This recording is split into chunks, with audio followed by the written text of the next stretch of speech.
चलता है, हम लोग का जो कंट्री कैसे चलता है, किस हिसाब से चलता है, कौन सा स्ट्रक्चर था जो ब्रिटिश सरकार जो चलता था, उसी को हम लोग ने वे फॉरवर्ड किया, क्योंकि हम लोग को एक्सपीरियंस हो गया था अराउंड लगभग 40-50 ईयर्स का, ठीक है ना, जो कैसे करके एक पार्लियामेंट चलता है, लेजिस्लेशन चलता है, उसके हिसाब से हम लोग ने भी उसको साथ में रखा। साथ में हम लोग का जो ब्यूरोक्रेसी है उसको भी बनाने का श्रेय किसको देता है, ब्रिटिश का ही है। फिर ब्रिटिश का जो आईसीएस ऑफिसर होते थे वो आज के टाइम में आईएएस हो गए, ठीक है। तो वो ब्यूरोक्रेसी को भी हमने, मतलब अभी भी ब्यूरोक्रेसी के थ्रू हम लोग भी पॉलिटिक्स चला रहे हैं। लेकिन जो हम लोग का जो इंडिया एज अ नेशन जो बनता है 1947 के बाद, या फिर 1950 में वो रिपब्लिक जो डिक्लेयर होता है, ठीक है, तो उसके बाद बहुत सारे इशू रहते हैं, कैसे करके कंट्री बनेगा, कौन बनाएगा, किस टाइप का कंट्री रहेगा, ठीक है, कि सॉवरेन रहेंगे, डेमोक्रेटिक रहेगा, कि मोनार्की रहेगा, कॉन्स्टिट्यूशनल मोनार्की रहेगा, अलग अलग टाइप करते हैं। प्रेसिडेंशियल इंपॉर्टेंट रहेगा कि प्राइम मिनिस्टर इंपॉर्टेंट होगा, ठीक है, या फिर जो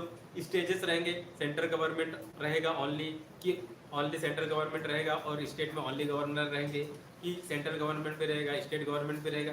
ये सब चीज़ का जो डिस्कशन है ना, वो उसका जो जड़ है, या फिर वो जहाँ पे शुरुआत हुई थी ना, आज वहाँ से पढ़ेंगे। क्योंकि इंडिया का कोई भी आप इशू उठा के देख लीजिए, और कहीं पे भी आपको कॉन्स्टिट्यूशनल असेंबली में डिबेट मिल जाए, क्योंकि वहाँ पे बहुत रिनाउंड पर्सन लोग थे, ठीक है ना, बहुत ही, जैसे कि डॉक्टर बी.आर. अम्बेडकर डिबेट करने में अच्छा एक्सपर्ट, उसके बाद आपका मदन मोहन मालवीय जी हैं, ठीक है, गांधी एक्सेप्शन कॉन्स्टिट्यूशनल असेंबली में नहीं थे, लेकिन गांधी को रिप्रेजेंट करने वाले बहुत सारे आइडियालॉजी थे। एक तो क्या बोलते हैं आपका जवाहरलाल नेहरू ही उनके बहुत से आइडियोलॉजी और आइडिया को इनकॉर्पोरेट किए। दूसरा सी राजा गोपालाचारी, ठीक है। तो ऐसे एक बहुत सारे जो फैक्टर थे जो गांधी ना रहने के बाद भी उसके जो आइडियोलॉजी को रिप्रेजेंट करने वाले थे वहाँ पे। तो इन्होंने, इसके बाद देखते हैं, अगर हम लोग कॉन्स्टिट्यूशनल असेंबली जो बनेगा, ठीक है ना, जिसके थ्रू हम लोग ने कॉन्स्टिट्यूशन बनाएंगे, और उसके थ्रू आज हम लोग अपने जो कंट्री को रूल कर रहे हैं, तो उसमें अगर देखा जाएगा तो देखिए डाइवर्सिटी बहुत ज़्यादा था, इतना ज़्यादा डाइवर्सिटी है कि आज के प्रेजेंट जो कैबिनेट में उतना नहीं देखने मिलेगा आपको। उसमें आपका डाइवर्सिटी में आपका जितना भी रिलीजन के थे सब के सब दिखेंगे आपको। इवन आपके जो, अगर आप रीजनलिटी देखोगे तो हर एस्पेक्ट में दिखेगा, ठीक है, लैंग्वेज के आधार पर भी देखोगे तो हर डाइवर्सिटी के प्रेजेंट थे। और सबसे इम्पोर्टेंट चीज़ था कि हर एक के बातों को वैल्यू दिया गया, किसी को मतलब जो एक अच्छा आर्गुमेंट पेश करता था उसको इम्पोर्टेंस जगह मिला कॉन्स्टिट्यूशन में, ठीक। तो उसके बारे में हम लोग जानेंगे कि इसका टाइमलाइन क्या है, कंपोजिशन क्या है, स्ट्रक्चर क्या है, फीचर क्या है, फंक्शन क्या है, और हम लोग को इसको क्यों पढ़ना है, थोड़ा सा अच्छा से क्यों पढ़ना है, क्योंकि बुक का पहला चैप्टर है, ठीक है। तो कोई भी एग्जाम सेटर होता है, ठीक है ना, सीबीएसई वाला हो, एनडीए वाला हो, यूपीएससी वाला हो, एक चीज तो देखने की कोशिश करता है कि ये बंदा पहला चैप्टर को थोड़ा सा अच्छा से पढ़ा है कि नहीं, ठीक है। तो जनरली क्या होता है, बहुत से सीजीपीएससी, यूपीपीएससी वाले, ये लोग क्या लोग करते हैं, या फिर जो एनडीए के जो एग्जाम वाला जो जो साइकोलॉजी है, उसमें क्या करते, पहला जो चैप्टर है ना, उसमें एकदम डेप्थ में जाके पूछते हैं, ठीक है ना, पहला ही चैप्टर है तो कभी, क्योंकि पढ़ना तो पहले वहीं से स्टार्ट करोगे ना, तो एटलीस्ट आपको पता रहना चाहिए बिल्कुल। तो हम लोग का पहला जो चैप्टर रहता है वो making of constitution, Indian constitution, और उसमें कॉन्स्टिट्यूशनल असेंबली क्या होता है, उसकी क्या भूमिका है, बहुत ज़्यादा इंपॉर्टेंट। और इंडियन कॉन्स्टिट्यूशन को समझने के लिए, या फिर पॉलिटिक्स को समझने के लिए, या फिर सोशल साइंस को समझने के लिए, आपके बुक में जो है यही मतलब एक, अगर इसके वर्ड्स का अंडरस्टैंडिंग हो जाएगा तो आपका पावर कैसे काम करता है, पॉलिटिक्स कैसे काम करता है, आपका थॉट प्रोसेस क्या है, कि आपका खुद मॉडर्न हो कि नहीं हो, इसी से बता देते हैं। इसको हम लोग प्रीएम्बल बोलते हैं, और प्रीएम्बल आपको एक आइडेंटिटी कार्ड की तरह देखता है, ठीक है ना, आपको जो राइट्स दिए हैं, या फिर कंट्री कैसे बनेगा, सब कुछ इसी में पता है, इसमें पता चलेगा आपको कि जैसे कि ये जो कॉन्स्टिट्यूशन है इसको कौन बनाया है, ठीक है, कॉन्स्टिट्यूशन को क्या है, किसने बनाया है, हमने, तुमने बनाया है, ठीक है ना, we the people of India. और ये we the people of India है कौन, जो रिप्रेजेंट कर रहा है, वो बोल रहा है कि मैं बनाया हूँ, कौन है, तो हम लोग को पता चलेगा, हाँ, एक कॉन्स्टिट्यूशनल असेंबली एक आएगा, जिसमें क्या होगा, पार्शियली इलेक्टेड मेंबर्स होंगे, और वो लोग मिलकर क्या बनाएंगे, ये कॉन्स्टिट्यूशन को बनाएंगे। कैसे करके बनाएंगे, डिबेट करेंगे, क्या करेंगे, डिबेट करेंगे, डिस्कशन करेंगे, ठीक है ना। और एक इम्पोर्टेंट पर्सनालिटी रहेंगे डॉक्टर बी.आर. अम्बेडकर, उनको फिर बाद में बोला जाएगा कि जितना भी डिबेट किया है, डिस्कशन किए हैं कॉन्क्रीट रिजल्ट के साथ, ठीक है ना, आपको क्या करना पड़ेगा, उसको क्या करेगा, कंपाइल करेगा, और वो कॉन्स्टिट्यूशन ऑफ इंडिया बनेगा। लेकिन उस जो कॉन्स्टिट्यूशन ऑफ इंडिया है उसको डिफाइन कैसे करोगे, इतना वास्ट है। तो हमारे जो एक्सपर्ट साहब हैं, ठीक है ना, उन्होंने क्या बोला, या फिर हमारे जो जो विजनरीज लीडर्स लोग थे वो बोले कि चलो एक पेज में हम लोग समराइज करने की कोशिश करते हैं, और वही बोले कि हाँ ये हम लोग प्रीएम्बल बनाएंगे, और प्रीएम्बल बता देगा कि इंडिया कैसे बनेगा, कैसे रहेगा, उसके अंदर में क्या क्या स्ट्रक्चर रहेंगे, ठीक है ना। तो उसमें बताया कि हम लोग का जो देश है वो हमेशा सॉवरेन रहेगा, ठीक है ना। सॉवरेन का मतलब समझ गया, कोई आपके ऊपर राज नहीं कर सकता, जो डिसीजन लेना चाहता हूँ मैं ले सकता हूँ, मेरे को मन है, ठीक है। मैं रशिया और यूक्रेन वॉर में न्यूट्रल रहा, अब मेरा स्टैंड चेंज हो गया, ठीक है ना। हमास और जो फिलिस्तीन और इसराइल, या फिर जो हमास और इसराइल के बीच जो लड़ाई हुआ उसमें क्या है, हम लोग ने इसराइल का अभी सपोर्ट कर रहे हैं, ठीक है। तो ऐसे तो क्या है कि हम लोग इंडिपेंडेंट है, हमको कोई फोर्स नहीं कर सकता कि आप यूक्रेन को सपोर्ट करो, नहीं कहे, ठीक है ना। वेस्टर्न कंट्री बहुत फोर्स कर रहा था, हम लोग ने इवन हम लोग ने इसराइल को भी मॉरली सपोर्ट कर रहे हैं, but at the same time Palestine को भी हम लोग ह्यूमैनिटेरियन एड दे रहे हैं, ठीक है ना। मेडिकल जो चीज़ें हैं, खाना है, सब वगैरह पहुंचा रहे हैं, ठीक है ना। तो अपनी मर्जी है कि कहाँ पे आप अलाइन हो ना हो, सब अपनी। तो ये है सॉवरेन कंट्री का स्टेट है, तो सॉवरेन का मतलब वही होता है, ठीक है ना, सॉवरेन। दूसरा क्या है, हम लोग का कंट्री सोशलिस्ट है, इसको भी समझेंगे। सेकुलर है, अपने प्रकार का सेकुलर है हम लोग, ठीक है ना। अमेरिकन वर्जन, पाकिस्तान वर्जन का सेकुलरिज्म जानते हैं, हमारा खुद का वर्जन है सेकुलरिज्म का, ठीक है, उसको अच्छे से पढ़ेंगे। हम लोग क्या है, डेमोक्रेटिक है, मतलब क्या है कि यहाँ का जो कोई भी गवर्नमेंट बनेगा by the people for the people of the people रहेगा, मतलब कि पीपल से ही पावर डिराइव करेंगे। फिर हम लोग क्या है, रिपब्लिक है, मतलब जो हेड ऑफ द स्टेट है ऑलवेज क्या करेंगे, उसका इलेक्ट करेंगे, ठीक है ना। कोई ऐसा नहीं रहेगा कि क्या बोलते हैं, पापा हैं तो फिर बेटा बन जाएगा, या फिर राजा है तो राजा का फैमिली का बनेगा, नहीं। हम लोग का जो कॉन्स्टिट्यूशन का हेड है वो रिपब्लिक है। फिर हम लोग ने बात किया है कि हम लोग जितने भी सिटीजन हैं उन लोग को जस्टिस प्रोवाइड करेंगे, ठीक है ना। Social, economical, political liberty provide करेंगे। लिबर्टी रहेगा थॉट का, अपना अपना विचार रख सकते हो, अपना एक्सप्रेस कर सकते हो, अपना बिलीफ रख सकते हो, फेथ, वर्शिप, सब चीज़ का लिबर्टी रहेगा, ठीक है ना, ठीक है ना। आप किसी भी चीज़ को, बिलीफ को मान सकते हो, नहीं मान सकते, गॉड है मान सकते हो, नहीं मान सकते, सब चीज़ के लिए, ठीक है ना, लिबर्टी है। इक्वालिटी रहेगा कि हर एक जो है स्टेटस में इक्वालिटी रहेगा, हर एक व्यक्ति सरकार के सामने बराबर होगा, या तो फिर हर एक को अभी जैसे कि वोट देने में 1 वोट 1 पर्सन 1 वैल्यू, ठीक है ना, चाहे बड़े हो, छोटे हो, अमीर हो, गरीब हो, सबके लिए सेम, और सबको अपॉर्चुनिटी दिया जाएगा, ठीक है ना, सबके लिए अपॉर्चुनिटी सेम रहेगा। कोई अगर IAS का एग्जाम है तो सबके लिए वही क्राइटेरिया रहेगा, ठीक है ना। उसके बाद फ्रेटर्निटी को मतलब फ्रेटर्निटी को अडॉप्ट करेंगे, और हर एक आदमी को डिग्निटी देंगे, ठीक है ना, वो अपना डिग्निटी फुल लाइफ जी सकेगा। और इंटीग्रिटी और यूनिटी का हमेशा ख्याल रखेंगे और फोस्टर करने की कोशिश करेंगे, ठीक है ना। तो ये चीज, लेकिन इसमें एक जो चीज है, ये कहाँ बोल रहा है, इन कॉन्स्टिट्यूशनल असेंबली, ठीक है ना। ये जो सब चीज है इन कॉन्स्टिट्यूशनल असेंबली में है। और ये जो कॉन्स्टिट्यूशनल असेंबली कैसे बना था, कौन थे, कैसे थे, और उन्होंने क्या क्या बनाया, उसको आज समझने की कोशिश करेंगे। बेसिक फैक्ट रहते हैं क्वेश्चन, ठीक है ना, वो क्वेश्चन पहला चैप्टर में इसलिए इंपॉर्टेंट हो जाता है। और दूसरा, आज कल फ्यूचर कभी भी कोई भी डिबेट होगा, ठीक है ना, इंडिया का नाम इंडिया रखना चाहिए कि भारत रखना चाहिए कि हिंदुस्तान रखना चाहिए, सब डिबेट कहाँ पे कोई भी है पहुँच जाएगा, कॉन्स्टिट्यूशनल असेंबली में पहुँच जाएगा, इसी कारण इंपॉर्टेंट हो जाता है। कब इसको अडॉप्ट करते हैं, कब इनेक्ट करते हैं, ठीक है ना। और हम लोग अपने आप को ये कॉन्स्टिट्यूशन को देते हैं, कौन देते हैं, हम लोग खुद पीपल ऑफ इंडिया अपने आप को देते हैं। तो एक प्रीएम्बल है, ठीक है ना, इसको कभी डिटेल से ही पढ़ेंगे, जो एग्जाम पॉइंट ऑफ व्यू से पढ़ेंगे, ठीक है ना। नेक्स्ट,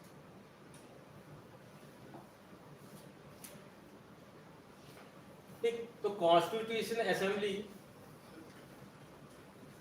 जो है फाइनलाइज कब होता है, बन के तैयार कब हो जा रहा था, नवंबर, तो ये वाला डेट याद रखना, नवंबर 26 1949, ये याद करके, ठीक है, ठीक। वो प्रीएम्बल में भी लिखा है, ये भी याद करके रखना, ठीक है। प्रीएम्बल में कितना लिखा है, नवंबर 26 1949। लेकिन हम लोग अडॉप्ट कब करते हैं इसको, कंप्लीटली अडॉप्ट कब करते हैं, जनवरी 1950। और कब, कौन सा जनवरी, 26 जनवरी, जिसको आप लोग क्या बोलते हो, रिपब्लिक डे। हाँ, रिपब्लिक डे।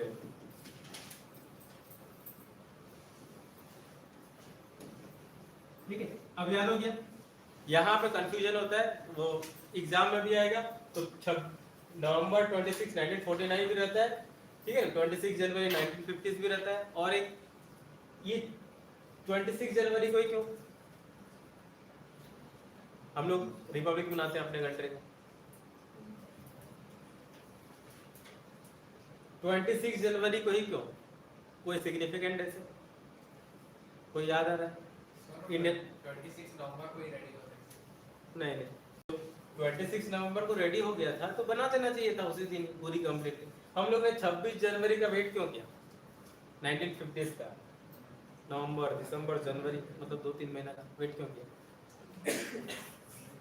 ठीक है, तो क्या होता है 26 जनवरी को ही 1930s में आईएनसी का प्रेसिडेंट कौन रहता है? जवाहरलाल नेहरू। वो क्या किया रहता है? पूर्ण स्वराज की घोषणा किया रहता है। अभी हमारा अल्टीमेट एम है इंडियन नेशनल मूवमेंट का क्या? पूर्ण स्वराज। जब तक हम लोग पूरी तरह से आजादी नहीं ले लेंगे तब तक चैन से बैठेंगे नहीं। दो जने थे, एक ये वाला ये सुभाष बाबू और जवाहरलाल नेहरू, दोनों के दोनों ने बहुत ज़्यादा विरोध किया था क्योंकि उसके जो पहले जो नेहरू रिपोर्ट निकला था यानी कि मोतीलाल नेहरू जी, तो फिर ये दोनों ने सबसे ज़्यादा बोले थे कि नहीं भैया अपने पास टाइम नहीं है। उसके बाद जब टाइम नहीं है बोले तो यूथ है भैया इसको प्रेसिडेंसी बनाया जाए। तो फिर पहले जवाहरलाल नेहरू बनते हैं प्रेसिडेंट, उसके बाद में सुभाष चंद्र बाबू बनते हैं।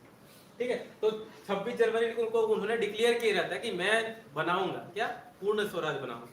ठीक है ना, पूरा देश को आज़ाद कराना है एकदम।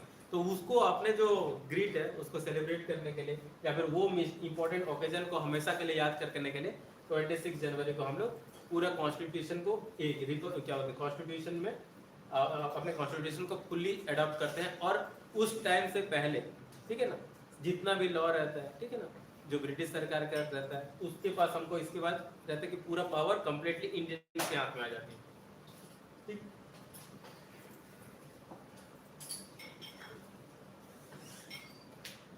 नेक्स्ट, तो ये जो कॉन्स्टिट्यूशन बनाना है, ठीक है ना, इसका पहला जो ख्याल किसका आता है? ये बहुत इंपॉर्टेंट क्वेश्चन है, बहुत बार क्वेश्चन ये आया है। और वो बंदे का नाम क्या है? एम.एन. रॉय। इसको लिख ले रहा हूँ। 1934 में एम.एन. रॉय बोलता है कि एक हमारा कॉन्स्टिट्यूशन होना चाहिए और उसके लिए हमको क्या चाहिए? कॉन्स्टिट्यूशन असेंबली चाहिए। ठीक है ना, तो एम.एन. रॉय याद रख लो, एम.एन. रॉय। ठीक है, जब एम.एन. रॉय ये आइडिया देता है, ये थोड़ा सा कम्युनिस्ट विचारधारा के रहते हैं जो अभी, ठीक है ना, कम्युनिस्ट वाले जानते हैं, मार्क्सवादी रहते हैं, लेफ्ट वाले। लेकिन उसके बाद क्या होता है 1935 में क्या करते हैं? आईएनसी, इंडियन नेशनल कांग्रेस, क्या होता है? हाँ यार सही बोल रहे हैं, हमारा खुद का कॉन्स्टिट्यूशन होना चाहिए जो कि हम उसके हिसाब से, उस कॉन्स्टिट्यूशन के हिसाब से क्या है, अपने कंट्री को रूल करेंगे। ठीक है ना, ठीक, ये रहता है। तो ये इस आइडिया को क्या बोलते हैं? आईएनसी भी अपनाता है, इंडियन नेशनल कांग्रेस के सामने पुट करते हैं और ये भी अपनाते हैं। नेक्स्ट मेजर स्टेप क्या होता है कॉन्स्टिट्यूशन बनने के लिए या फिर कॉन्स्टिट्यूशनल असेंबली बनने के लिए? तो कॉन्स्टिट्यूशन कब बनेगा? जब कॉन्स्टिट्यूशनल असेंबली रहेगी। तो अब पहला बात तो ये हो रहा है कि कॉन्स्टिट्यूशनल असेंबली कैसे बनाया जाए। अब क्या होती है 1940s में कुछ याद आ रहा है क्या हो रहा हो?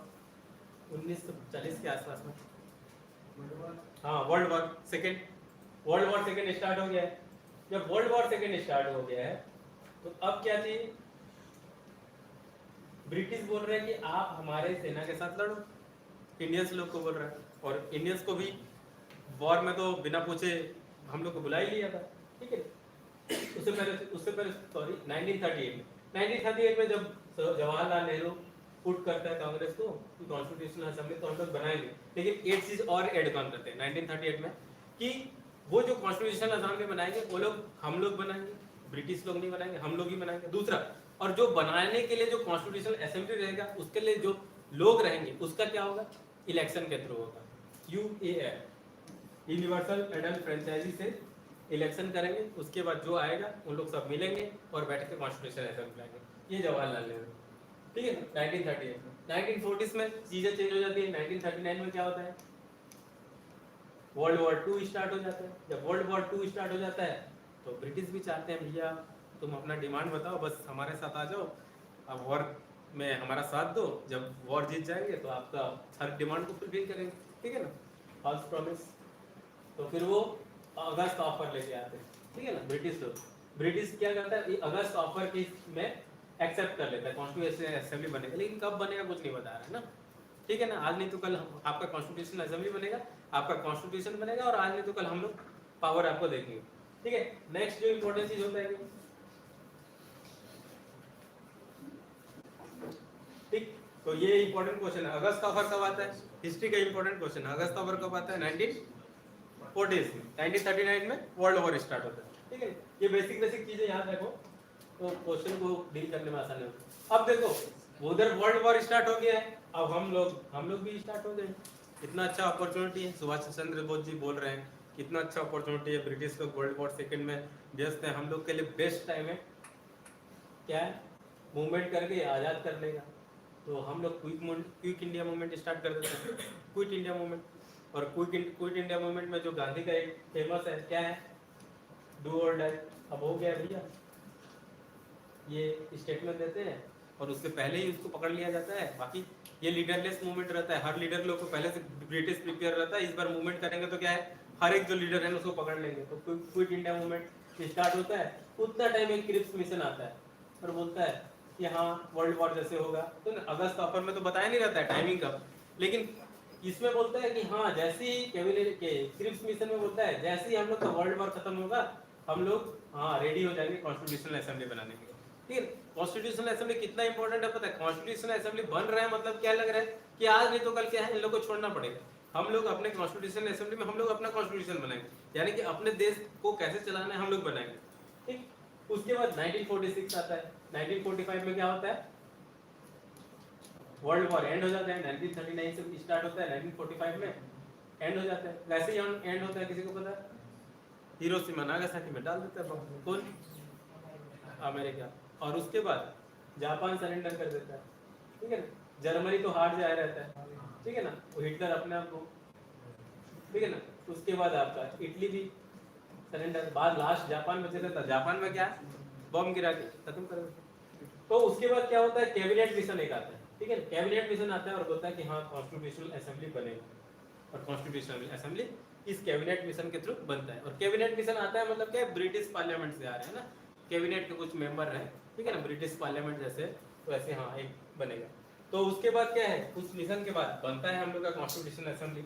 असेंबली का मतलब क्या होगा, कुछ इंपॉर्टेंट लोग आएंगे एक जगह पे बैठेंगे और डिस्कस करेंगे, वो असेंबली बनेगा। असेंबली का मतलब सिंपली जानते हो, असेंबली का मतलब क्या है, वहाँ पे जाके खड़े होते हो ना सब, उसके बाद कुछ प्रेयर करते हो फिर आ जाते हो। ऐसे यहाँ पे क्या है, असेंबली होगा मतलब लोगों का असेंबली होगा और कॉन्स्टिट्यूशन बनाएंगे। और जब बनाएंगे तो उसके बाद क्या होगा, इलेक्शन के थ्रू। तो कितना 380 सीट रहता है, उसमें क्या होता है 296 मेंबर कहाँ से आते हैं, ब्रिटिश इंडिया से आते हैं, और 93 कहाँ से, प्रिंसली स्टेट। तो ये अब बहुत पिक्यूलियर क्वेश्चन रहता है, क्वेश्चन नहीं आना चाहिए लेकिन छोटा छोटा मोड़ा एग्जाम में ये जनरली पूछ देते हैं कि हाँ जो कॉन्स्टिट्यूशन असेंबली बना रहे थे तो कितना सीट था, कितने ब्रिटिश के थे, कितने ब्रिटिश के थे, कितना मुस्लिम लीग के थे, कांग्रेस के पास कितना सीट था। ठीक है ना, बेसिक बेसिक क्वेश्चन आ जाता है कभी कभी। ठीक है ना, एनडीए नहीं पूछेगा लगता, बट फिर भी एक बार बस गो थ्रू रहो। हाँ, जब ये इंपॉर्टेंट क्वेश्चन है, ठीक, जब हम लोग कॉन्स्टिट्यूशन असेंबली में सबको इलेक्शन करके, पार्शियल इलेक्शन करके, कुछ ब्रिटिश प्रोविंसेस से लेके आते हैं लेजिस्लेशन से, कुछ राजा लोग रहते हैं रजवाड़े, वो लोग अपना भेजते हैं। ठीक है, तो उसमें देखेंगे कि सबसे पहले जब हम लोग बैठते हैं, ठीक है ना, डिस्कस करने के लिए हाँ कॉन्स्टिट्यूशन हमारा कैसे बनेगा, हमारा देश कैसे बनाएंगे। ठीक है, तो वहां पे जब पहली बार जो प्रेसिडेंट बनते हैं उसका नाम क्या है, लिख लो, उनका नाम है डॉक्टर सच्चिदानंद सिन्हा। तो जब सबसे पहले सब लोग आते हैं, अब सब लोग आ गए, अब सब लोग आ गए, उसके बाद किसको अध्यक्ष बनाया जाएगा, तो बेसिक है, बेसिक मॉरल प्रिंसिपल क्या बोलते हैं, जो सबसे ज्यादा उम्र दराज है, जिसके पास एक्सपीरियंस ज्यादा है, तो उम्र दराज कौन, एक्सपीरियंस जिसके पास ज्यादा है। ठीक है ना, सच्चिदानंद सिन्हा जी को पहला प्रेसिडेंट बना देते हैं कॉन्स्टिट्यूशन असेंबली, ये इंपॉर्टेंट है, लिख लो। अब देखो जैसे इसको बनाते हैं उसके बाद बोलते हैं हाँ चलो प्रेसिडेंट बन गए। अब क्या ये टेम्पररी रहते हैं ना, अब बोलते हैं कि परमानेंट प्रेसिडेंट बनाते हैं, जो कि कॉन्स्टिट्यूशनल असेंबली का मैंडेट जिसके पास हो। तो मैंडेट जिसके पास होगा उसको कैसे करके चुनेंगे, तो सबसे पहले क्या बोलेंगे, इस कॉन्स्टिट्यूशनल असेंबली में एक काम करते हैं, सब लोग अपना प्रतिनिधित्व भेजो, चलो हाँ ये खड़ा हो गया इलेक्शन में, ये खड़ा हो गया इलेक्शन में। अब बताओ कि कौन किसको वोट देना चाहता है, और जिसके पास ज्यादा वोट रहेगा वो क्या हो जाएगा, प्रेसिडेंट बन जाएगा। तो अब क्या है, अब जो प्रेसिडेंट परमानेंट प्रेसिडेंट बनता है, जो जिसके पास क्या है, सबका मैंडेट है, मतलब हर एक कोई मिल के बनाया है ना, तो जिसके पास ज्यादा है वो लीडर बनेगा यहाँ पे। तो उनका नाम क्या है? डॉक्टर, बताओ डायरेक्ट डॉक्टर राजेंद्र प्रसाद के बारे में और तो क्या बताएंगे? ये कौन है भारत के पहले president, first president of India. तो ये भी लिख लो। तो भारत के जो पहले प्रेसिडेंट थे वो परमानेंट जो प्रेसिडेंट किसके थे? कॉन्स्टिट्यूशनल असेंबली के, ठीक है। उसके बाद वाइस प्रेसिडेंट कौन थे? इसको भी नाम लिख ले रहा हूँ, एच.सी. मुखर्जी, ठीक है। और कॉन्स्टिट्यूशनल कैसे बनेगा उसके लिए तो एडवाइजर की चाहिए, कोई एक्सपीरियंस बंदा चाहिए जो कि पूरे दुनिया का कॉन्स्टिट्यूशन पढ़ रहा होगा, अमेरिका, इंग्लैंड, कहाँ कैसे चल रहा है। तो उसके लिए एक एक्सपर्ट को बुलाया गया था जो कि उसके देख रेख में वो एडवाइस कर सकता है बोलते। वो कौन थे? बी.एन. राव। ये सबसे क्लीशे क्वेश्चन है बोल सकते हो, और सबसे ज्यादा बार पूछा गया। छोटा एनडीए में पूछा गया है, छोटा एग्जाम जितना भी है सीजीपीएससी, यूपीएससी सब में ये क्वेश्चन पूछा है। तो जो कॉन्स्टिट्यूशन में जो एडवाइजर था वो कौन थे? बी.एन. राव, ठीक है। क्योंकि ये एक्सपर्ट थे, बाकी लोग को पता नहीं था कि फर्स्ट टाइम कॉन्स्टिट्यूशन बना रहे हैं, लेकिन इनको तो पता था ना, इतना पढ़े हैं, ठीक है ना, एक्सपर्टाइज थे। तो बी.एन. राव, ठीक है ना, ये नाम याद रखना, ठीक। नेक्स्ट, अब ये दो बाकी डेट है। जो ऑब्जेक्टिव, जब कॉन्स्टिट्यूशनल असेंबली स्टार्ट करना शुरू हुआ था तो सबसे पहले क्या बोलता है? जवाहरलाल नेहरू आते हैं, क्योंकि उतना टाइम का इंटरिम प्राइम मिनिस्टर कौन रहता है? जवाहरलाल नेहरू, ठीक है। 1935 के बाद से गवर्नमेंट ऑफ इंडिया एक्ट के हिसाब से इलेक्शन होता है। फिर 1936 से पॉलिटिकल लीडर बनना शुरू हो जाते हैं, कांग्रेस का जो पॉलिटिकल लीडर स्टार्ट हो जाता है पॉलिटिकल, ठीक है। उसके बाद 1946 में क्या होता है कि एंटरिंग गवर्नमेंट बनाएंगे, ठीक है। वर्ल्ड वॉर के बाद एंटरिंग गवर्नमेंट, मतलब कि परमानेंट गवर्नमेंट नहीं है, पूरा पावर नहीं है, लेकिन जब तक पूरा पावर नहीं दिया गया है तब तक कोई एक प्राइम मिनिस्टर होगा जो संभालेगा। तो उतना टाइम जो प्राइम मिनिस्टर था कौन था? जवाहरलाल नेहरू। तो जवाहरलाल नेहरू क्या करता है? कॉन्स्टिट्यूशन असेंबली में सब लोग बैठे रहते हैं, तो बोलता है कि सबसे पहले मैं एक ऑब्जेक्टिव रिजोल्यूशन पेश करना चाहता हूँ। हाँ, उस ऑब्जेक्टिव रिजोल्यूशन में जवाहरलाल नेहरू ने क्या किया? गांधी का आइडिया, ठीक है ना, अपना आइडिया, बहुत सारे लोगों का आइडिया जो बेस्ट लगा, दुनिया का सबसे अच्छा, उसको पुट कर दिया। और वही ऑब्जेक्टिव रिजोल्यूशन है जो बाद में क्या मॉडिफिकेशन करके क्या बनता है? प्रीएम्बल्स बनता है, ठीक है ना। ये ऑब्जेक्टिव रिजोल्यूशन कैसे रहेगा, देश कैसे चलेगा, ठीक है ना। तब 22 जुलाई 1947 को, 3 जून 1947 को कौन सा इंपॉर्टेंट चीज होता है? ये वाला डेट तो आपको याद करना, बहुत कम डेट बोला हूँ याद करने के लिए, ये वाला डेट याद करके रखना। इस दिन में क्या होता है? माउंटबेटन घोषणा किया जाता है। क्या घोषणा किया जाता है? कि एक घोषणा ये किया जाता है कि जो पहले 1948 में जाने वाले थे हम लोग, वो 1947 में जाएंगे। कितना? 15/8/1947 को हम लोग यहाँ से एग्जिट हो जाएंगे। तो यहाँ पे क्या जो डेट बोलते हैं उसको लॉर्ड माउंटबेटन प्लान बोलते हैं। और इसी डेट में वो डिक्लेयर कर रहा था क्या कि 2 डोमिनियन स्टेट बनेगा। डोमिनियन स्टेट मतलब 2 कंट्री बनेगा। इंडिया जब ब्रिटिश बाहर चले जाएगा तो 2 राज्य बनेगा, 2 स्टेट बनेगा। एक का नाम इंडिया होगा, दूसरा का नाम पाकिस्तान होगा, ठीक। तो ये तो 3 जून 1947 को ये सब चीज जो बोलते हैं उसको क्या होता है? माउंटबेटन प्लान बोलते हैं। ये माउंटबेटन कौन सा? लास्ट गवर्नर जनरल, ठीक है ना, ये मैं लास्ट वॉइस है, ठीक है ना, यहाँ का, ठीक है, लॉर्ड माउंटबेटन, ठीक। उसके बाद जो इंडियन जो बनेगा वो लास्ट जो वाइस रॉय इंडिया जो बनेगा सी राजागोपालाचारी बनेंगे, ठीक है ना। ये भी इंपॉर्टेंट फैक्चर है, इंफॉर्मेशन है, छोटा मोटा एग्जाम में आ जाता है, ठीक है। अब क्या हो गया? अब नंबर ऑफ सीट थोड़ा सा रिड्यूस कर देंगे, क्योंकि मुस्लिम लीग वाले पाकिस्तान चले जाएंगे, बोलेंगे या फिर अटेंड नहीं करेंगे वो लोग पाकिस्तान वाला, ठीक है। तो ये चीज हो जाएगा, और ये जो सीट है रिड्यूस करेंगे। और अब जो कॉन्स्टिट्यूशन असेंबली 1947 के बाद बनेगा, ठीक है ना, ठीक है, 1947 के बाद, ठीक, या फिर जो कॉन्स्टिट्यूशन असेंबली जो फॉर्म होगा 1946 में, ठीक, तो उसमें बोलेंगे कि हाँ वो 19 ये जो कॉन्स्टिट्यूशन असेंबली है, ये याद है तो ये क्या करेगा? 1946 में बनेगा और 1950 तक क्या चीज का रिप्रेजेंट करेगा? भारत का क्या बताएगा? ये constitution assembly just constitution assembly नहीं है, not a single people of group का मेंबर यहाँ पे आके डिस्कस करेंगे नहीं है, उसको एक इम्पोर्टेंट फंक्शन भी दिया जाएगा।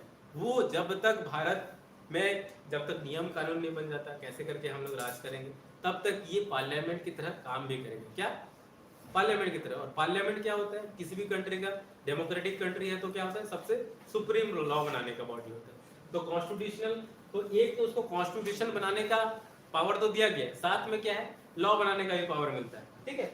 और उतना टाइम जो पहला जो स्पीकर होते हैं इंडिपेंडेंट इंडिया बनने के बाद, ठीक है ना, ठीक है, इंडिपेंडेंट इंडिया बनने के बाद वही कॉन्स्टिट्यूशन असेंबली किसमें कन्वर्ट हो जाता है, पार्लियामेंट में, अलग से पार्लियामेंट नहीं मिले रहता है इसी। और उस पार्लियामेंट का जो पहला स्पीकर रहता है, ये भी बार बार क्वेश्चन आया है, इस व्यक्ति का नाम याद रखो, क्या, जीवी मालवणकर, ठीक है, इनका नाम लिख लो, सबको लिख रहे हो कि नहीं, ठीक है, थोड़ा सा चीज है क्योंकि पहला चैप्टर है और क्वेश्चन एक पूछ देता है, प्रॉब्लम है, भले छोटा छोटा है, अंदर अंदर का है, नाम वाम वाला, ठीक है ना। जो कॉस्ट टू बेनिफिट रेशियो अगर सुने होगे, ठीक है ना, तो बहुत फायदेमंद, ठीक है ना, एक ही चैप्टर पढ़ना है, उसे एक दो क्वेश्चन निकल जाए तो कितना अच्छी बात है, या तो फिर 20 चैप्टर पढ़ोगे और एक क्वेश्चन बना रहे हो, ज़्यादा इफिशिएंसी तो उसका है ना, जो एक ही चैप्टर पढ़ा और एक क्वेश्चन सॉल्व किया, ठीक है ना। और 20 चैप्टर करके भी अगर 4 क्वेश्चन नहीं बना पा रहे हो तो क्या एफिशिएंसी। तो बोल रहा हूँ पहला चैप्टर है, एफिशिएंसी अच्छा है क्योंकि क्वेश्चन आने का चांसेस बढ़ जाता है ना इससे, ठीक। नेक्स्ट,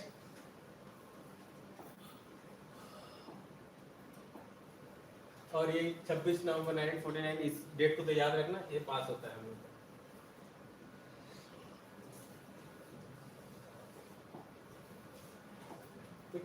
मैं आज तो टेस्ट लूंगा आप लोगों का। ये अभी हम लोग ने डिस्कस की, ठीक है ना, कि सबसे पहला कौन व्यक्ति था, व्यक्ति का कोई नाम बताएगा जिसने आइडिया बेस किया था कॉन्स्टिट्यूशनल असेंबली होना चाहिए, क्या, हाँ, M.N. रॉय, ठीक है ना, M.N. रॉय था, ठीक है ना, M.N. रॉय। और उसके बाद कॉन्स्टिट्यूशनल असेंबली को INC ने कब डिक्लेयर किया था, कब बनाएंगे बोल के, 1935 में। जवाहरलाल नेहरू कब बोला था, 1938 में बोला था कि हमारा खुद का कॉन्स्टिट्यूशनल असेंबली रहेगा, खुद अपने तरीके से बनाएंगे बोला था। उसके बाद पहली बार एक्सेप्ट कब किया था ब्रिटिश ने हम लोग के सुझाव को, उसको क्या बोलते हैं, कब, 1940 में। और जो वो जो सुझाव को एक्सेप्ट किया था उसको कौन सा था, अगस्त ऑफर के रूप में, ठीक है, अगस्त ऑफर के रूप में।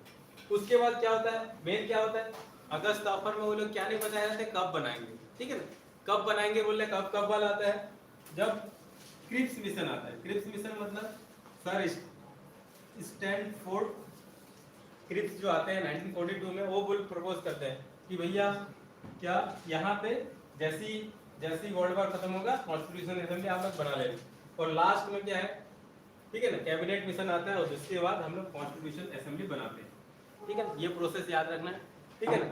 आपको पूछ देगा क्रोनोलॉजी के आधार पे, अगर क्वेश्चन पूछ दिया तो पहला क्या है, M.N. रॉय जी है, अगस्त ऑफर आता है, उसका क्रिप्स मिशन आता है और लास्ट में क्या आता है, कैबिनेट मिशन, ठीक है ना, ये याद रखना है।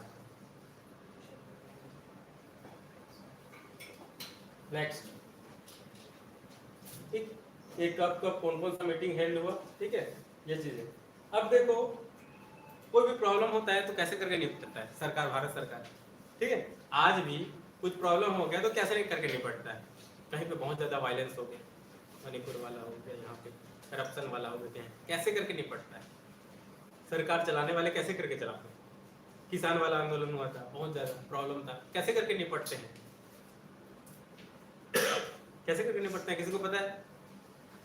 बहुत ज़्यादा जो जब दिल्ली रेप केस हुआ था उसमें भी बहुत ज़्यादा प्रॉब्लम खड़ी हुआ था, ठीक है ना, उसको कैसे करके निपटे, सरकार कैसे चलाना है, इस टाइप को समस्या को कैसे दूर करना है, हमको कौन बता के गया है, ठीक है ना। ब्रिटिश सरकार जैसे करते थे आज भी हम लोग ऐसे करते हैं, ठीक है ना। कैसे करते हैं, एक कोई कमेटी बना देते हैं, कमीशन बना देते हैं, ठीक है, कमेटी बनाते हैं और कमीशन बनाते हैं, उसमें क्या रखते हैं, जो पर्सन है जिससे इफेक्ट हुआ है उसके लीडर को एक साथ रखते हैं और साथ में बोलते हैं भैया आप बताओ जो प्रॉब्लम की है उसका सोल्यूशन आप ही बताओ, ठीक है ना। वो लोग मिलते हैं, 15-16 जन का कमेटी रहता है, वो कमीशन बोलता है हाँ इसमें ये चीज चेंज होना चाहिए, ऐसे होना चाहिए, ऐसे होना चाहिए। अब वो चीज़ को क्या है, वो जो कमीशन है, एक्सपर्ट कमेटी रहता है, डाइवर्स लोग रहते हैं, वो लोग क्या है सरकार को देते हैं ये सुझाव, हमको आपको ये इसको ऐसे करना है, उसके हिसाब से फिर वो सोल्यूशन निकालता है। जैसे लास्ट टाइम एजुकेशन सिस्टम सब बोल रहे हैं बहुत खराब है, ठीक है ना, चेंज करना चाहिए, ऐसे हो जाए, दुनिया आगे बढ़ गई है, AI का ज़माना है, इंटरनेट का ज़माना है, ठीक है ना, डिजिटल हो गया है, ठीक है ना, स्किल का वैल्यू, स्किल ज़्यादा इंपॉर्टेंट है। तो उसके बाद क्या किया सरकार ने, क्या किया, एक कमेटी बनाया, ठीक है, उसके हिसाब से फिर कमेटी के हिसाब से क्या किया और रिकमेंडेशन दिया, और रिकमेंडेशन के हिसाब से आपने क्या किया, एक क्या बना दिया, न्यू एजुकेशन पॉलिसी लेके आए। तो ऐसे ही करते हैं, तो ऐसे बहुत सारे कमेटी था जिसके थ्रू क्या है कि कॉन्स्टिट्यूशन ने अपने बहुत सारे प्रॉब्लम को सॉल्व करने की कोशिश की। ठीक है, तो ये जैसे कि यहाँ पे आपको मिलेगा, ठीक, कुछ कुछ कमेटी है वो आपको पूछ लेता है कभी कभी। ड्राफ्टिंग कमेटी सबसे इंपॉर्टेंट है और यही को बार बार पूछता है। ड्राफ्टिंग कमेटी किस लिए बनाए थे? डॉक्टर भीमराव अंबेडकर थे और उसके साथ 4-5-6 जन और थे, ठीक है ना, उनका बस नाम याद रखना है। तो ड्राफ्टिंग कमेटी के जो हेड कौन थे? Doctor B R Ambedkar. Union power किसके पास रहेगा? यूनियन गवर्नमेंट का किसके पास? जवाहरलाल नेहरू। उतना टाइम के होम मिनिस्टर कौन थे? प्रोविंशियल कमेटी कौन है? सरदार वल्लभ भाई पटेल, तो इनके पास रहेगा। ठीक, बस इतना, ये इंपॉर्टेंट है, ठीक है, ये आपको पता रहना चाहिए। ठीक, उसके बाद स्टेट कमेटी जवाहरलाल नेहरू, ठीक है ना। रूल प्रोसेसिंग कमेटी, कैसे करके रूल होगा, कैसे प्रोसेसिंग होगा, ठीक है ना, उसका राजेंद्र प्रसाद जी थे। राजेंद्र प्रसाद जानते हो कौन है? डॉक्टर राजेंद्र प्रसाद,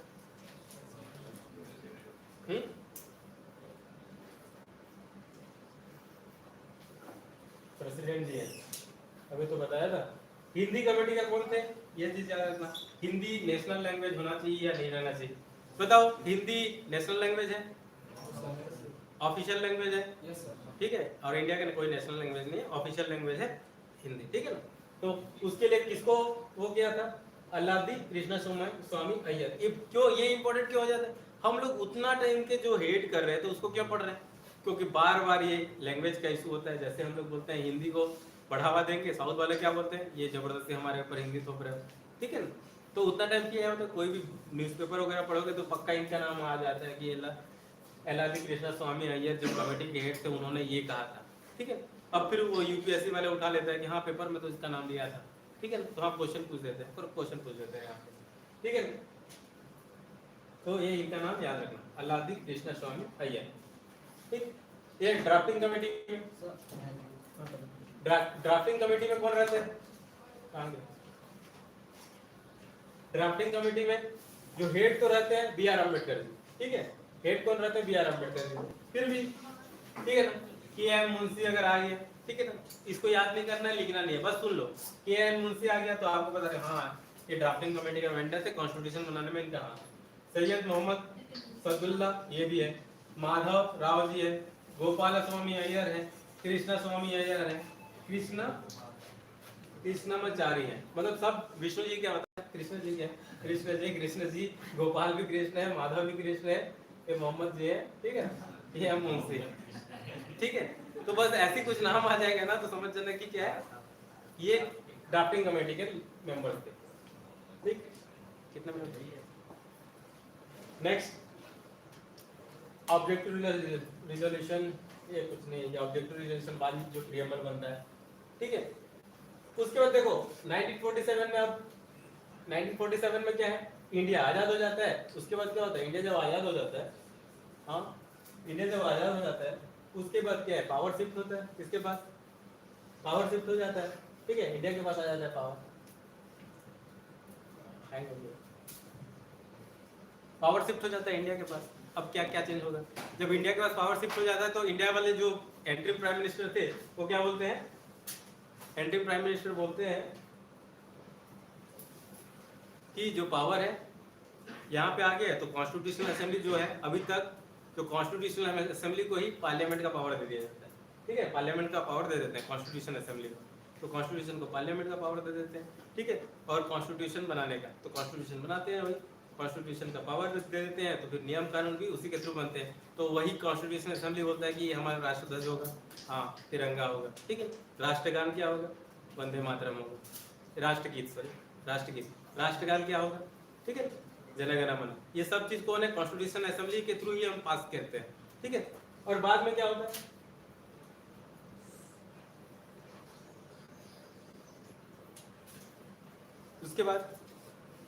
उसके बाद जैसे ही क्वेश्चन है, ठीक, ये आपका कॉन्स्टिट्यूशन असेंबली का, उसके बाद क्या होता है? जैसे ही कॉन्स्टिट्यूशन बन जाता है और 1950s में फुल्ली अडॉप्ट कर लेते हैं, और उसके बाद इंडिया क्या बन जाता है? रिपब्लिक बन जाता है। इंडिया जब रिपब्लिक बनता है तो फिर आप उसमें देखोगे कि ये जो ऑब्जेक्टिव रिजोल्यूशन जो है वो प्रीएम्बल का फॉर्म ले लेता है, बढ़िया, ठीक है। और बहुत सारा जो जो 1949 को, ठीक है ना, नवंबर 49 को बहुत सारा आर्टिकल वहाँ पे एग्जीक्यूट नहीं हुए रहते हैं, वो एग्जीक्यूट होते हैं, ठीक है। उसके बाद हम लोग का कॉन्स्टिट्यूशन का पूरा फ्रेमवर्क आता है सामने, उसके लगभग 24 पार्ट्स रहते हैं, अराउंड 394 के आसपास आर्टिकल्स रहते हैं। हर आर्टिकल में स्पेसिफिकली बताते हैं कॉन्स्टिट्यूशन में। और हम लोग का कॉन्स्टिट्यूशन इतना इंपॉर्टेंट हो जाता है क्योंकि हम लोग की कंट्री में डाइवर्सिटी बहुत ज़्यादा है, ठीक है। और डाइवर्सिटी ज़्यादा है और कहीं पे भी इस लेवल का अगर डाइवर्सिटी, तो कैसे करके मैनेज करोगे। एक जन बोलेगा मैं नॉन वेज, ठीक है, दूसरे का अभी जैसे कि दशहरा में देखा कई जगह गया था तो वो लोग पूरा नॉन वेज वाले हैं, दूसरे ऊपर मैं हरिद्वार में जाकर देख रहा हूँ पूरा वेज वाले हैं, ठीक है ना। तो कोई ये खाऊंगा, कोई ये नहीं खाऊंगा, कोई ये पहनूंगा, कोई ये नहीं पहनूंगा, ठीक है ना। एक का विचार कम्युनिस्ट टाइप का, दूसरा राइट विंग का था। तो ना इतना डाइवर्सिटी को अगर मैनेज करना था तो हम लोगों को क्या करना था। तो कॉन्स्टिट्यूशन असेंबली में क्या बोला, हम लोग कॉन्स्टिट्यूशन को इतना ज़बरदस्त एलाबोरेट बनाएंगे कि जहाँ पे भी कॉन्फ्लिक्ट अराइज होगा तो कहाँ पे जाएंगे, कॉन्स्टिट्यूशन में जाएंगे। और लास्ट क्लास में हम लोग ने देखा था, क्या देखा था, जितना भी एक्ट बनाए थे उसको भी पार्ट ऑफ द क्या रखे, उसको भी हम लोग ने पार्ट ऑफ द कॉन्स्टिट्यूशन लेगा। तो गवर्नमेंट ऑफ इंडिया एक्ट 1935 के हिसाब से जो इंडिया चल रहा था 1935 से 1950 तक, ठीक है ना। उसके बाद जब प्रीएम्बल बन जाता है तो प्रीएम्बल के बाद हम लोग चेंज करते हैं कि अब हम लोग का क्या होगा, हम लोग का कॉन्स्टिट्यूशन इसके हिसाब से चलेगा। और हम लोग ने अपने कॉन्स्टिट्यूशन में बाकायदा बताया है जो पावर का स्ट्रक्चर कैसे होगा। एक पावर लेजिस्लेटर रहेगा, एग्जीक्यूटिव होगा और जुडिशरी होगा, ठीक है। उन तीनों के बीच का संबंध कैसे रहेगा, कैसे करके उनका रिलेशनशिप रहेगा, वो हम लोग अपने आर्टिकल में कॉन्स्टिट्यूशन में पूरा बरकरार बताया। कौन कहाँ कैसे टैक्स लेगा, या कौन से सरकार का लिमिट कैसे है, स्टेट गवर्नमेंट का कितना लिमिट है, सेंट्रल गवर्नमेंट का कितना लिमिट है, ठीक है ना। अभी लोकल गवर्नमेंट का नहीं है, लोकल गवर्नमेंट का भी है लेकिन वो पावर स्टेट गवर्नमेंट से। तो ये सब चीज़ का भी बैलेंस हम लोग को कॉन्स्टिट्यूशन में है और आपका 7 शेड्यूल में, ठीक है ना। 7 शेड्यूल होगा, हम लोग पढ़ेंगे लगभग पहले 8 शेड्यूल से, 8 शेड्यूल से फिर 12 शेड्यूल होगा। उसमें क्या है कि जो आपका 7 शेड्यूल है, ठीक है ना, उसमें क्या है कि लिस्ट रहता है। उसमें लिस्ट में बताता है कि ये पावर इसके पास है, इसके पास ये सेंटर का, जैसे कि बैंकिंग वाला सेंटर में आ जाएगा, मनी रिलेटेड जितना भी सेंट्रल गवर्नमेंट के पास आ जाएगा, एजुकेशन स्टेट गवर्नमेंट के पास, हेल्थ स्टेट गवर्नमेंट के पास, ये सब चीज़। और दूसरा, हम लोग जब कॉन्स्टिट्यूशन बना रहे थे तो कॉन्स्टिट्यूशन असेंबली में बहुत सारा चीज़ हो रहा था और उसमें से ये हो रहा था कि डॉक्टर बी आर अम्बेडकर साहब ने बोले कि मैं दुनिया का हर एक कॉन्स्टिट्यूशन को पढ़ा और जो बेस्ट है उसको मैंने अडॉप्ट किया है, ठीक है। तो कई बार बोलते हैं, फिर क्वेश्चन बहुत सारे होते हैं कि आपने तो कॉपी पेस्ट किया। तो बहुत सारा देखेंगे हम लोग कॉन्स्टिट्यूशन में, हम लोग क्या क्या चीज़ कहाँ से लेते हैं। रशियन रिवॉल्यूशन हुआ तो जस्टिस का कॉन्सेप्ट ले लिया, सोशल, पॉलिटिकल, इकोनॉमिकल, ठीक है। फ्रेंच रिवॉल्यूशन हो गया तो लिबर्टी, इक्वलिटी, फ्रेटर्निटी हम लोग ने ले ली। जुडिशरी का इंडिपेंडेंट जुडिशरी अमेरिका का ले लिए, जापान का कुछ लिए हैं, आयरलैंड का डीपीएस की ले लिए, ठीक है। फंडामेंटल ड्यूटीज ले लिया रशिया से, ठीक है ना। अलग अलग कॉन्स्टिट्यूशन से तो ऐसे हम लोग ने लेके जो हम लोग को सूट करता है, ठीक है। फंडामेंटल ड्यूटीज ले लिया रशिया से, ठीक है ना। अलग अलग कॉन्स्टिट्यूशन से तो ऐसे हम लोग ने लेके जो हम लोग को सूट करता है इंडियन कॉन्टेक्स्ट को, ठीक है ना। और उससे हम लोग और अपना जो है ना, अपना भी बहुत सारा इंपॉर्टेंट चीज़ को डालें। और बेसिकली जो गवर्नमेंट ऑफ इंडिया एक्ट है 1935 से, वहाँ से बहुत सारा चीज़ लिए हैं और हम लोग ने कॉन्स्टिट्यूशन को बनाया है, सेव किया है, ठीक है। तो हम लोग अगले बार में हम लोग देखेंगे कि हम लोग का कॉन्स्टिट्यूशन किस टाइप से है, हम लोग का कॉन्स्टिट्यूशन में जो इंपॉर्टेंट जो वैल्यू है कहाँ से लेके आए हैं और क्या रिलेवेंट है। कई बार बोलते हैं आप लोग कॉपी पेस्ट में किसी का क्यों करते हैं, ठीक है ना, कई बार लगता है। लेकिन कई बार ये चीज़ है कि अगर कोई बेस्ट आदमी है, उसका अगर कॉपी करने के बाद आपका इफिशियंसी बढ़ सकता है, इफेक्टिवनेस बढ़ सकता है, आप उससे रिफाइन हो सकते हो, तो उसको अडॉप्ट करने में कोई बुराई थोड़ा है, ठीक है। इतना बड़ा रिवॉल्यूशन करके बहुत सारे आइडिया है, ठीक है ना, उसको हम लोग ने अडॉप्ट किया है बहुत सारे। और वो जो आइडियाज़ हैं, वर्ल्ड के जो आइडियाज़ हैं, उसको एक जगह अगर पूरा वर्ल्ड में कहीं के कंपाइल किया गया है, पूरे वर्ल्ड के आइडिया को, रिवॉल्यूशन को, बेस्ट नॉलेज, बेस्ट प्रैक्टिस को, वो इंडियन कॉन्स्टिट्यूशन है। हाईली डायनामिक, हाईली 70 ईयर में बहुत कुछ करने की कोशिश कर रहे हैं और अब 3rd लार्जेस्ट बन गए हैं इसी कॉन्स्टिट्यूशन की मदद से ना। जिसको लोग बोलते थे कि फर्स्ट टाइम जब बोले थे, जब 1950s में, जब जवाहरलाल नेहरू जब बोलते कि फ्री एंड फेयर इलेक्शन कराऊंगा और क्या बोलते हैं सरकार बनाएंगे और वही लोग कॉन्स्टिट्यूशन को के थ्रू देश को संभालेंगे। वेस्टर्न कंट्री लोग बोलते थे ये हार्डली 20% का एजुकेशन है, मतलब परसेंटेज है,